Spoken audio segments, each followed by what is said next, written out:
चला तर विद्यार्थी मित्रांनो, मागील व्हिडिओमध्ये आपण काही प्रश्नार्थक वाक्य पाहिलेली होती. आज आपण दैनंदिन जीवनात उपयुक्त अशी मराठी ते इंग्रजीमध्ये काही प्रश्नार्थक वाक्य आपण बघणार आहोत. पहिलं वाक्य आहे, तू माझ्याबरोबर येत आहेस का? तू माझ्याबरोबर येत आहेस का? Are you coming with me?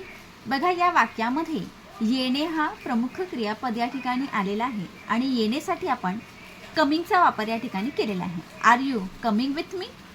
दुसरं वाक्य आहे, तुला खात्री आहे का? तुला खात्री आहे का? Are you sure? Are you sure? तिसरं वाक्य आहे, हे तुझे आहे का? हे तुझे आहे का? Is it yours? Is it yours? बघा, आपल्याला हे पुस्तक तुझं आहे का, हे पेन तुझं आहे का, हे विचारायचं असेल, असे छोटी छोटी वाक्य जर आपल्याला विचारायची असतील तर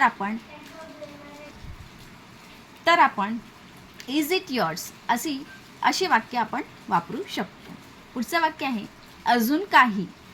आपल्याला काही विचारायचं असेल की अजून काही पाहिजे का किंवा अजून काही, ह्यासाठी आपण एनिथिंग एल्स हे वाक्य आपण इंग्रजीमध्ये वापरू शकतो. पुढचं वाक्य आहे, किती वाजले? तर हा साहजिक विचारला जाणारा असा प्रश्न आहे, किती वाजले? ह्यासाठी इंग्लिशमध्ये आपण म्हणू शकतो, what time is it? What time is it? तर विद्यार्थी मित्रांनो, हे वाक्य तुम्हाला सगळे समजले असतीलच आणि ह्याचा दैनंदिन जीवनामध्ये नक्कीच तुम्हाला उपयोग होणार आहे.